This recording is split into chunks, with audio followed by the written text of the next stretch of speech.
Welcome everybody to another episode of the Lunch Table Podcast, and in this video we're going to give you our review for Ahsoka Episode 8, now streaming on Disney+. All episodes, in fact, are streaming on Disney+ now. My goodness, what a beautiful and remarkable series finale. We have plenty of thoughts to say. Be aware, there will be spoilers. We're going to get into nitty-gritty. Dylan, my co-host, my Sabine, get us started. Okay, I'm ready. I know. This is a tearjerker, as I say. Oh my yes. God. Yes, I swear. Holy shit, guys. What an episode. I mean, this series has been phenomenal from episode 1. We'll definitely go more into it in our season 1 review, but holy shit, what a finale. Yes. I'm really satisfied because they could have... ever since Mando season 3, I was like, are they gonna botch the last episode? But of course, it's Filoni, so he took care of us. He knows what he's doing. This is his baby. So I loved it. I enjoyed it. I have a lot of questions as to what we'll see in the future of this series and perhaps for the potential Mandoverse movie. But Akram, let's get your thoughts on episode 8. Yeah, with Filoni, I was just like, there were so many bittersweet moments. I was saying in my head, "Daddy, chill." With Filoni's like sad moments. Shit, I know you just got out of playing Cyberpunk, so this wasn't this didn't help your mood. I don't know. This is like a psyop or something. Everything's like, I don't know. Something's wrong. I'm still sad from the Creator movie, so after seeing this, shit, I feel like to hang myself. Damn, I don't know. Hey, they say art is a reflection of the culture. It could be a reflection of the times too. Damn, shit. I feel really sad now. Holy cow. Shit. But yeah, this was, I believe, a great episode, a great way to tie things off, and also a great way to perhaps introduce new things in the future. We talked a lot about this. We talked about how, there can be retcons, or how maybe they could maneuver around the sequels, and because all the Jedi are supposed to be dead by the sequels. And so this, I think, used Ahsoka and the rest of the characters in a clever way that we may see something in the future that'll delve into more archaic Force lore, for example, especially with Baylan. So all in all, I think it was a great episode. I'm not going to lie. Yeah, this is like one of those episodes. Is like it makes me like hyped to review for some reason. I don't know what it is. That's right. There's so much that happened in this episode. First of all, the title was genius. The Jedi, the Witch, and the Warlord. I thought that was so clever. That was cool on Filoni's part. And they managed to utilize every character perfectly in this, because I had a major feeling that Thrawn was going to be another throwaway villain. Of course, even Morgan. She had a lot of screen time in this episode, I must say. This is kind of like her closing out episode, but they made the best of it. So that was really cool. Seeing the stormtroopers as zombies. Oh, oh my God. Straight out of the pages of Death Troopers. It was so awesome to see. And of course, they're now confirmed as Night Troopers. I thought that was really cool how they did that. I've never, thought of, mixing, Dathomirian witches with the Empire. I think that's so... Actually, that shit was a better plan than Palpatine's plan, if you think about it. Oh, it Resurrect, just like the dead stormtroopers, because that makes so much sense, because like stormtroopers are basically cannon fodder, so why not just like resurrect them and reuse them? And in a way, it kind of plays with like a lot of like Nazi films, like play with this like the 1,000-Year Reich kind of thing. Yes. So I thought that was genius how they utilized it. And it made the stormtroopers terrifying again. Oh, great. Yeah, perfect point, actually, because, Thrawn is the actual villain, I feel like, from Star Wars, that it should be like that now. We should kind of forget about the sequels, or just put that in the back of our heads. And for sure, this is the actual plan that should have been used. And I don't know where it's going to go next. It kind of seems like he's going to build this grand army. And I don't know how it's going to be weird, though. If they go all out, it's kind of going to be weird, because then you have the sequel. So I don't know. But how did you enjoy the battles too? I thought that was really cool, like all the battles. The battles were beautiful. First of all, the fight between Morgan and Ahsoka was a big takeaway in this episode. Love the choreography of what they did in this episode. It felt so martial art style was like this kind of like samurai versus wushu. Also, that sword that Morgan had, I think it's called the Blade of Talzin. I don't know if Mother Talzin used that in the comics against Palpatine, because I remember she did have a sword, or maybe it was like Mace Windu or something in Clone Wars. But that blade was really cool. I just love seeing like the Dathomir lore also kind of expanded in this episode. True. We don't see them much except for the Clone Wars, so to see it live action and to see like how they get their facial like tattoos, I thought that was really cool on screen. That was, they actually showed a lot instead of just tell people stuff or you have to look it up. They actually showed a lot and then they just move on, and I think that's really clever how they did that. I think that's how you should do shows or like introduce lore, is that way, and then you look up into it a little bit later. I also like that Thrawn mentioned Ahsoka is basically this Ronin, so that kind of calls back to the Ronin theme, the Japanese stuff, and I thought that was really clever. And yeah, I mean, it makes sense. She's kind of cast away from the system, and instead of being a samurai, she's a Ronin. So I thought, and she's a Ronin in white armor, and I thought there's something beautiful about that and hopeful, you know? That's just the character that she is. Really, this show is great, how they did that, especially this episode. I think it was really great. Well, let me ask you, so what did you think? Because you have a lot of good points on Ezra's part, but I want to get your thoughts on Ezra rebuilding his lightsaber and what we could possibly see. Well, first of all, your thoughts on Ezra in this episode, and what do you think we could see for a continuation?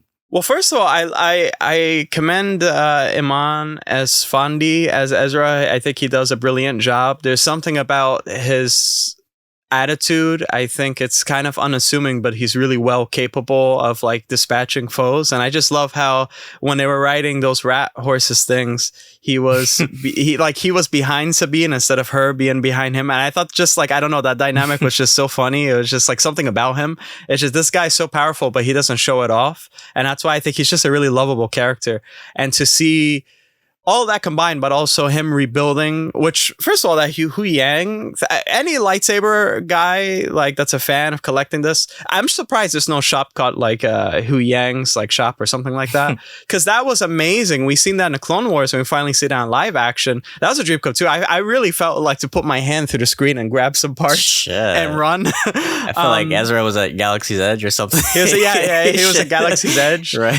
Yeah, no, and just seeing him like build the emitter and looking for a part that was exactly the same like Kanan's. So Hu Yang had two parts just in case. It's that poetry, it rhymes. Yeah, it really did. I mean, his lightsaber really looked a lot like Kanan. I mean, Kanan had the screen strap thing on it. So Ezra's is a little bit different. But there's something about it that I really enjoyed. I loved it. I kind of wish though he had, I know it'll probably be too much, but I kind of like wanted him to have, you know, his little taser thing for some reason. I don't know, like mix the two, but I know it's probably too much to do in so little time. But that was just such a beautiful part. And yeah, I mean, then we reached a part where Sabine helps Ezra out, which I was shocked because I thought she was just like her force powers were a dud all this time. And then it came in clutch last minute. At least it wasn't like a thing like Princess Leia where she was like, was like floating through. Well, at first I was like, because when they were riding on the horses, and then Ahsoka was like, "Yeah, Sabine, you help out too," and she was like this the whole time. I was like, "Bitch, what the fuck are you doing?" Like, it was just all you need is Ezra and Ahsoka. Yeah. What the fuck? All you need is your blasters. That's all you're there for. It was just principle. right. Just like to join in, basically. No, but yeah, that was cool. That she. I mean, I don't know how some people would react to her actually having force powers. But seeing her over the course of this series, I think it made sense in that moment when she reached out. That moment actually reminded me when Luke was stuck in the ice cave on Hoth. Yeah. And then he trusted the Force and then got his lightsaber out of the snow. I thought that's kind of what it reminded me of. But how do you feel about that? Reminded me actually of Rey. I'm not gonna lie. That reminded me of Rey and Kylo Ren too. It's like they have like a lot of these moments, which is actually cool. I think it's a beautiful. I don't know if this happened in the prequels by any chance, but probably it didn't. But I thought it would have been like cool if like each generation had that type of moment or something. There's something about it where it's like you uncovered your full self, like you finally delved in. Yeah, it's a test, exactly. And there's something great about it. It came in clutch. Yeah, I don't think it was really cliche. I mean, they've been building it for a while. I feel a little odd about random people getting the Force, but hey, you know, it's cool because if you're cosplaying and you're like thinking, oh, what if I'm a Jedi? Well, anybody now can be a Jedi, really. You don't have to actually. And I like how they're Ahsoka really introduced different classifications of Jedis, and Sabine, I think, is just another one into that mix. I think that's cool. I think Sabine using her blasters and a lightsaber together reminded me a lot of Jedi Survivor in a way. So that's like probably a new technique. I think there's a lot that you can do with Sabine. I just think they're gonna put their cards close to their chest for now until we get, maybe down the line, maybe more projects and more stuff introduced. Maybe she'll make a return. I think her being part Mandalorian and part Jedi makes a lot more sense than Grogu.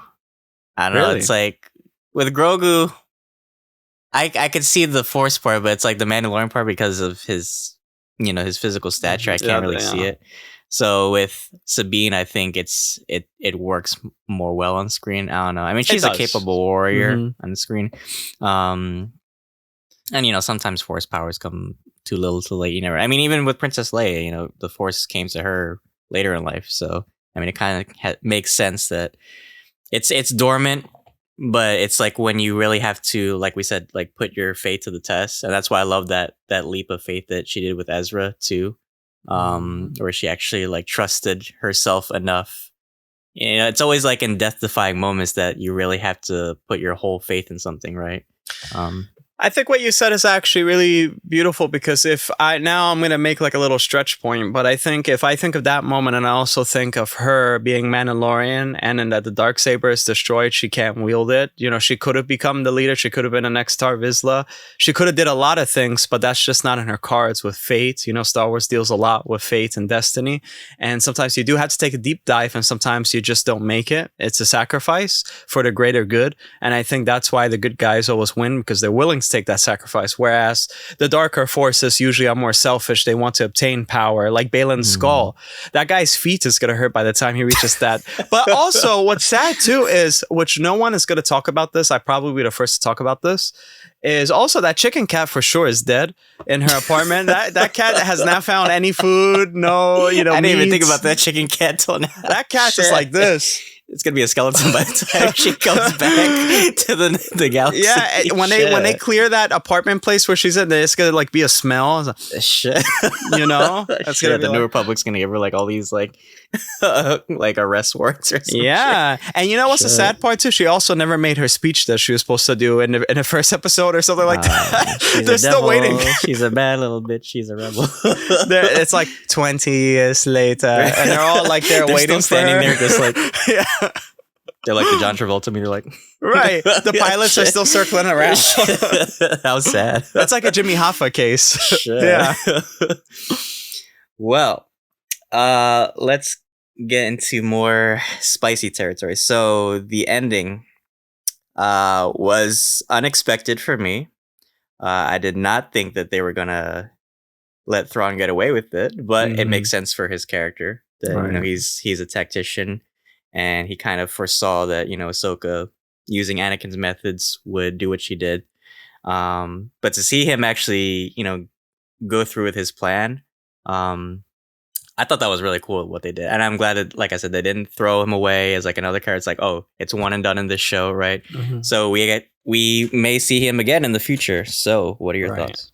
Yeah, I think honestly, let me see the art.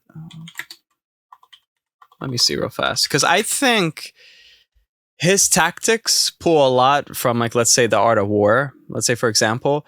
And when you pull, the government's pulling from that right now with a lot of military strategies. And I think to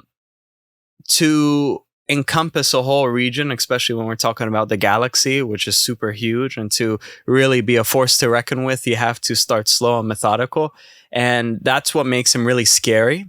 And just the way how he explained things too is like, he's really confident to explain things, you know what I mean? Because this is what it is. And so this is actually the ultimate villain. And the fact that, he's going to go Dathomir. Now he's using magic, which is something that no one has really dealt with before. A little bit in the Clone Wars, but for the most part, on a grand scale like this, we've never seen this before in Star Wars. So it looks like they're doing new things. And gladly, Filoni and crew, they introduced that in Clone Wars. So it's always like tying back. I think that's really sweet. He's for sure going to I'd say, cripple the New Republic somehow. But again, we have the sequel, so whatever happens, it's not going to be super successful. That's the suck part about it.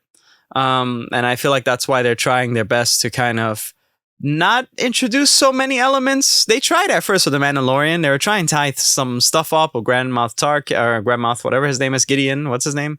Moff Gideon, yeah, and then they kind of threw that away a little bit later on. But for sure, this show and the rest actually really seem like they're trying to do their own thing. So eventually we'll forget. Yeah, he's scary. He's absolutely scary. And I don't know how far. I mean, he could, for all we know, maybe he wants to be the new emperor. I don't know how that's going to play in. Maybe watch Palpatine kill him or something, like some weird thing they'll throw in. Rival. Yeah. Well, I think what makes Thrawn such a good villain is, we rarely see this with any of the Imperial officers, maybe Moff Gideon, but he is a villain that learns his lesson, right?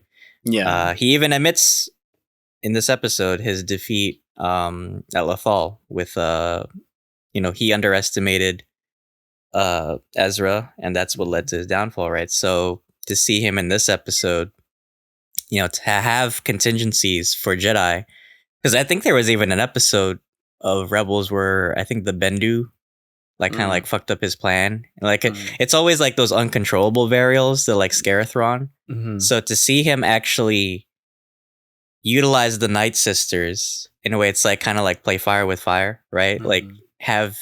Expect the unexpected, use an unnatural force against an unnatural force, right? So I think that's why he's using the Night Sisters to his advantage, because when you have these Night Sisters that know a lot about magic and stuff, and you combine that with your strategy, I think that makes for a terrifying new resurrection of the Empire. Absolutely. And I think that's also a testament to his character, because he basically started with nothing. And we mentioned earlier about sacrifice, and I think this is one thing that he always overlooks. So he has to resort to otherworldly types of power, and really the strongest power is the human spirit and what you're willing to sacrifice. And I think that's why he always ends up coming short in the last ditch efforts. He's almost there, but I think this is a perfect example of how sheer will versus, I guess, just your power, the stuff you acquired, what really, when it goes hand to hand, how will it really actually go down? And I feel like it can actually be really dangerous. And I think for sure a lot of people are going to die for the greater good, and a lot of characters that we love and probably are recently introduced will die, unfortunately. But ultimately, I think his demise is that he overlooks the human spirit. And this has always been the case. And that's why the Rebels won day in and day out. Mm-hmm. So yeah, I think it's a really cool scenario if you're building up this fight. It's kind of like that What If episode we did with our friend Black Vanitas, dropping October 1st, which is actually, it was supposed to drop on October 1st. I don't know when it's dropping, but anyway, we'll keep you guys posted. But it's you could really try to look at all the statistics and how will this go. And I think that's great. When you craft something like that, keep people guessing, you could keep on pulling from this thing. You never get tired of it. I just hope it doesn't become another Moff Gideon situation where it's he gets away every time, and then when it comes down to the last play, it kind of botched at the end, and it's kind of disappointing. It's you went through all this trouble and you built up all these resources, and then it's kind of it falls flat, and it's whatever, who cares at the end, right? That's what I'm worried about. I think when you have a smart person and they've thought about all of the possible consequences to their actions and also the possible outcomes and rewards that they may receive, but when they're truly pushed into a corner, this is where they become egotistical and they become narcissistic because they have no other choice to be. This is a way for them to cope. And I feel in his last ditch effort, he will destroy something huge, and he might end up even destroying himself. If I can't have this, no one can. And so that's the scariest part about this character. And really, I mean, he's better than Palpatine as a true villain. Just please no Death Star. Please no Death Star. I built a Death Star. No, they're going to build that. What's that planet? Jeddah from whatever. Oh, yeah. He had his hand in Jeddah or some shit like that. Imagine. I'll be oh, wow. Well, he even said, I think in the comics or one of the lore, I think he mentioned Yeah, because in the comics, he was trying to get Palpatine's favor from Krennic, because Krennic was trying to fund the Death Star, and then Thrawn was trying to fund his TIE fighter project. So he knows the Death Star was a folly, even in the time of the Empire. So I think this plan, re-resurrecting all the dead stormtroopers, because think how many thousands of them are probably dead across so many worlds already. It's unlimited. Right? It's unlimited. So it's like that's a crazy idea to me. And it's pretty original. He found his unlimited power. Palpatine found his, and he found his. Oh. Yeah, they both found it. Well, my friend, we've come to this point where we usually give our ratings. What would you rate episode 8 of Ahsoka? Woo! 10 out of 10. I'll probably give this 11 out of 10, man. It was so good. It made me happy to be a Star Wars fan again. Sure. Just every moment of it. Even Sabine and Ahsoka's bond over this episode, I feel like grew tremendously. Yes. And I think it not only presents new ideas for the future, but I think it was just a great finisher for this series. Sure. So I'm truly satisfied. How about you? Well, I'm not, because we didn't get Kanan at all as a Force Ghost. Remember? At the end, at least we got Hayden. Such a Debbie Downer. Yeah. Well, it's bittersweet, but shit, they could have showed Kanan at least. Damn. He could have been there chilling, smoking a cigarette or something while watching them. And the song's like, no, damn, y'all left me out. Yeah. And Zeb, he's like a drunk fuck. He's like there at the bar right now while all this is going on. Shit. He's a lowlife. He's a fucking, what's that quote from the part of the world needs plenty of bots? And yeah, that's what he became. Probably. What a schmuck. I should spit in it. I wouldn't even waste the water in my mouth to spit on him with, that piece of shit. I would definitely give this episode a 10 out of 10. I greatly enjoyed it. I think it provided so many things jam-packed into one episode. And I don't think it's any biases that we're speaking about right now. I honestly think we're genuine about our criticisms. And really, I think there was just a lot of highs on this episode. And I think this is really how you end a series and introduce new things to come, like we're about to right now. We have a lot of episodes coming out your way pretty soon. We're super busy. My goodness, October just started. Stay tuned. Dylan, take us away. So many things coming this month. We have plenty of content dropping pretty much almost every day, guys. So check our channel. We're growing every day. Check out our new cover photo that we just designed. Yeah. Oh, Dylan did a remarkable job on that. Check that out. I am so proud. Like, that is so amazing. I love it so much. Absolutely. Thank you so much. Yeah, guys, I can't wait for you to see what we have in store for this month. But yeah, check out all our Ahsoka episodes. We did it week by week, and we still have one more episode left. It's going to be our thoughts on season 1, so I hope you guys will stick around for that. But we love you guys so much. Let us know what you thought of this episode and what you hope to see for Star Wars. But until then, guys, may the Force be with you. May the Force be with you. See you guys.